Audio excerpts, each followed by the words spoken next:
Hello, and welcome to another edition of the Seaman Viking News. Stay tuned for stories ranging from extreme obstacles, overachievements, to our own school board president.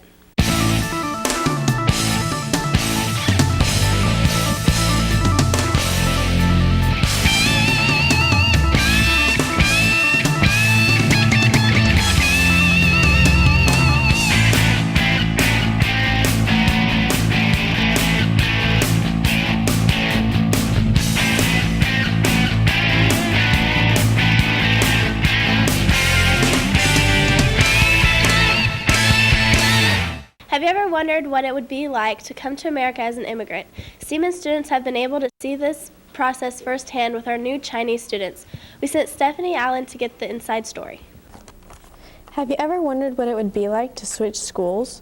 All new teachers, new kids, new friends? Well, for two new kids at Seaman High School, it's a little more than finding out which teachers will let you get away with more. It's a whole new language. New students, Wei and Ming, are from northeast of Hong Kong in China. Well, first of all, they moved into our district like any other students that do move into our district.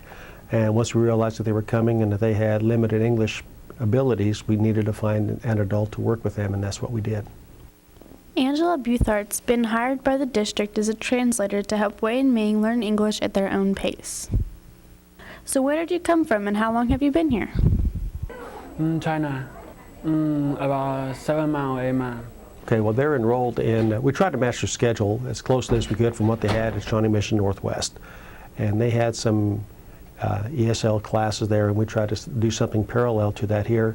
The regular classes that they're enrolled in for this semester include physical education, algebra, and art. Yes, they're in my Algebra 1 classes. Really, they do overall really well, math being kind of the universal language. They sometimes don't understand what I'm explaining on the board, but once I write the examples up and that kind of stuff and show it, then they understand. So the next time you see Wei or Ming, either it be in the halls or at lunch, introduce yourself and make a new friend or two. Next, Robert Riley takes a look at Austin Hansen, an amazing person with an amazing story.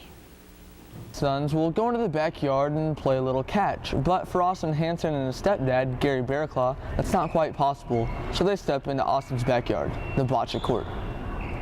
Found out from, we help you. We found out from bocce. He actually started 20 years ago this year.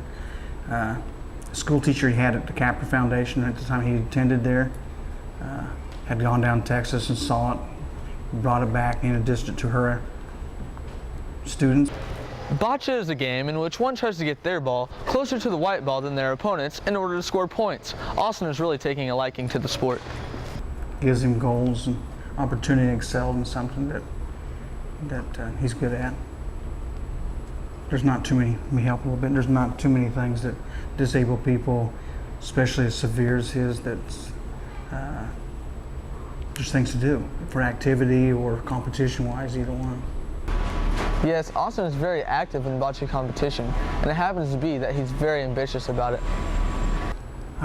We made a decision. I started coaching him 13 years ago. And at that time is when we made a decision that we wanted to go to a Paralympics in this sport. That was in 1991. In 1996, we actually accomplished that goal of making the Paralympics. And not qualifying for Sydney in 2000, we've actually trained 8 more years to get the opportunity to represent the United States.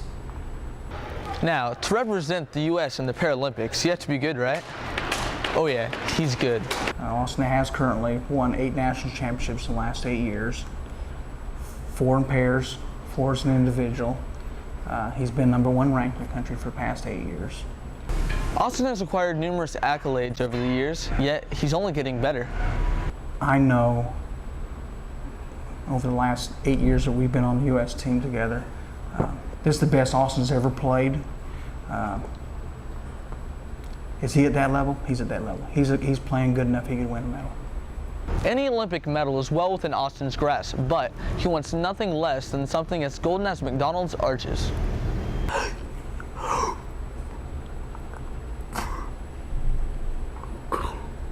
He hopes for a goal. After all was said and done, Austin competed very well in Athens. He was 1 match away from winning a medal, but don't count him out yet. He's coming back in 2008 to take Beijing by storm. Now Stephanie Allen talks about our own Seaman Youth Court and how intriguing it can be. The Shawnee County Youth Court is an alternative to the regular court system. Youth court defendants are offered positive alternatives to breaking the law. If you are a high school student and a first-time offender with misdemeanor traffic charges, you might want to go through the youth court and be judged by your peers. This is a diversion program, so nothing appears on your records if you complete all the sanctions. If you are looking for some community service work, why not be an officer of the youth court? All of the Shawnee County high schools participate. We've had most of the middle schools in Shawnee County. We've had most of the parochial schools as well. We've had a few homeschoolers as well. Any student from 8th grade through senior year can participate so long as they live in Shawnee County. It was designed not only to help the youth of the community, but the community itself, law enforcement, and the court systems. Hopefully it helps parents. There's not only the community service aspect, but there's also the savings on fines, insurance rates, and things like that because it doesn't go on the students' records. Judge David Brunn started it all in September of 2003. I'm active in the Optimist Club, and I went to Olathe several years ago and happened to see the Olathe Youth Court. And I said, we need to have that in Shawnee County, and so I invited some of the leaders of the Olathe Youth Court up, and they gave a seminar to members of the community. We had a lot of interest, so we decided to go forward. The jury person is the most common job. It's where everybody starts out, but it's not the only job that you can do. Of course, there's always the job as the defendant. That's one you like to stay away from, but if you do that, you then subsequently serve on juries. There's attorneys, bailiffs, clerks, and ultimately they can work their way up to be judges. Casey Grant and Marissa Lawson have been doing youth court for about 3 years now. They are both currently seniors now at Seaman High School. I'm currently a judge. When you're a judge, you get to preside over all the trials, and well, not all of them, but you get to preside over 2. And you get to basically, you have the ultimatum when it comes to the sanctions. If you think that maybe the sanctions the jury came up with were either unfair or biased or anything like that, then you can change them to make them more fair. And I'm normally a prosecuting attorney, and so I try and convince the jury what I believe the sanctions should be, and they're usually fairly higher than what the defense would be because they want the minimum. And I just try and basically make a point from that. Here are just some thoughts on why they got involved. I've always had an interest in the law, and after learning about youth court, I saw that it provided experiences that otherwise I wouldn't have been given until my 3rd year of law school, so it really has been a great opportunity for me. Youth court is held every 3rd Thursday of each month. They ask that you arrive around 5:30 so you can find out where you need to be. Thanks, Stephanie. We sent Robert Riley to talk to our own school board president, Fred Patton, about the changes he had to make and the importance of our schools today. Benjamin Franklin once said that an investment in knowledge pays the best interest. To ensure that investment, we must have a properly functioning school board. I talked with school board president Fred Patton about what makes ours work. We're all involved in organizations in the community. You know, 3 or 4 of us are in the Optimist Club, some are in Kiwanis, Rotary, the YMCA board. We all know each other from areas outside the school board. One of the main reasons our school board is so adept at listening to our community is in part due to our school board president, Fred Patton. Every July, the school board picks a new president. Now, that doesn't mean it changes, but you have to vote on it every July. And I guess I'd kind of considered doing it. It was one of those who's going to do it kind of thing. And I enjoy talking with people, and I seem to be the spokesperson for the board through either the newspaper or the TV cameras and that kind of stuff. And I think the other board members appreciate the abilities that I have to talk with the community and maybe not really get upset about things. If someone contacts me and they're not pleased with what we're doing, it bothers me, yes, but I'm going to deal with it in a manner that's acceptable. I had to wonder, though, why Fred Patton? What does the youngest member of our school board bring to the table? I think being a lifelong resident of the Seaman district, I have that history that I know what's happened here. I know a lot of the teachers. I know a lot of the students just from being here, being involved in stuff. And I think being a younger member of the board provides an insight that hasn't really been on the board for quite some time. I mean, a lot of the board members serve for quite some time, or they've got students in high school, and that's when they run for school board. My kids are 3 and 5, not really into the school system yet, so I've got a different vantage point there. Now that we know he's the man for the job, where does he stand on the issues? When I ran for school board, we had quite a few of debates, and I remember at the time I really wasn't for all-day kindergarten. I didn't see the benefit of it. I was fine when I went to high school without the 9th graders being there, so I didn't see why that needed to change. I mean, all of the issues when I ran, I thought maybe they're not needed. Now that I am on school board and I see the issues and I've done research and I've talked to other schools and found out what they're doing, I support all the changes. I think all-day kindergarten is a great benefit to our kids. We can spend fewer dollars at a younger age and make a bigger impact. You could spend those same dollars on kids in high school and not have the same amount of impact. It's easier to teach them when they're younger. That's a good change. Moving the 9th graders to high school just makes sense. You guys are getting ready for high school.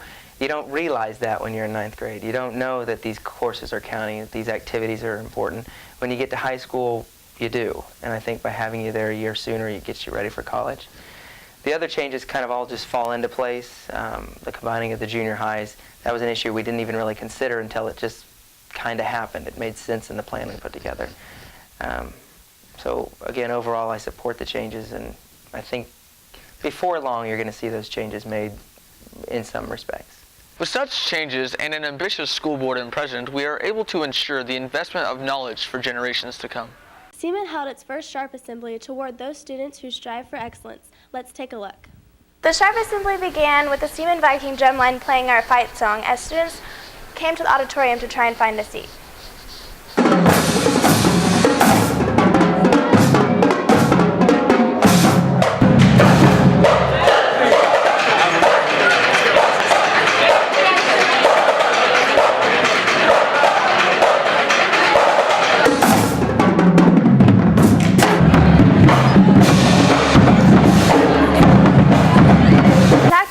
Seaman, a 1989 Seaman High School graduate and marketing director of the Blue Man Group, about how she felt the assembly went. I thought it went really well. I thought everyone was seemingly interested in the Blue Man Group.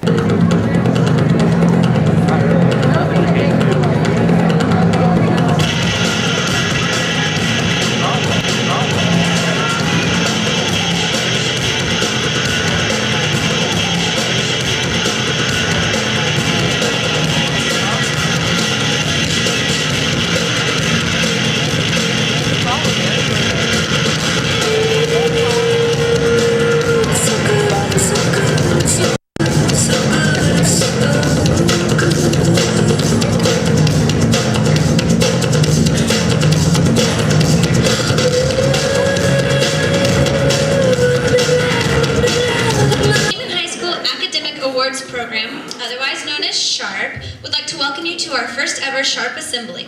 We want to recognize all of the students who have made academics a priority over the past semester. Today we are very fortunate to have one of our own 1989 graduates, Laura Seaman, talk to us about how focusing on academics and a great deal of talent and hard work have allowed her to follow her dreams. And I just worked really hard, and I know that working hard is one thing, but the other thing that I know made a huge difference for me was my education. These guys were my bosses, Chris, Matt, and Phil. When they created this show, this weird, sort of quirky, strange show in New York City, first of all, no one thought they could do it, but they knew that they could. They were not writers. They weren't trained in show business or in theater in any way, but they were smart and they were educated. They all had a basic education. One of them studied computers, one of them philosophy, one of them music. So you should have already received your SHARP card today in your seminar and your coupon for your free absences. Remember that those are not going to be replaced if you lose them, so make sure that you keep them in a safe place. Remember that these cards were awarded for cumulative GPAs starting in the 9th grade. So the one-star winners are all students who improved their grade point average from last semester to this one. Would all of our one-star winners stand up at this time?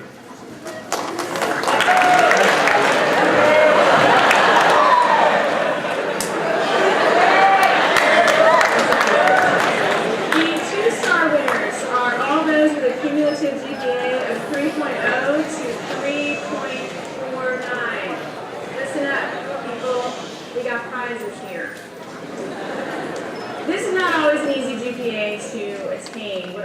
who received a 2-star card, please stand up for a round of applause.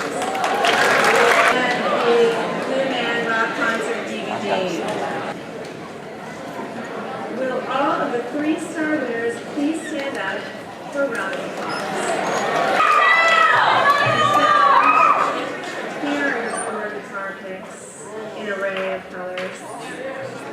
And those are all going to go with the Johnson guitar donated from Manning Music.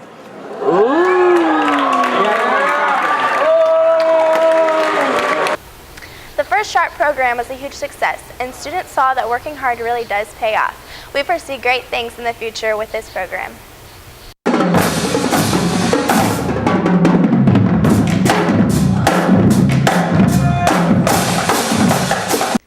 Well, that's all for this week's Seaman Viking News. Thanks for tuning in, and please watch the rebroadcast of this show on Sunday at 6. See you next week.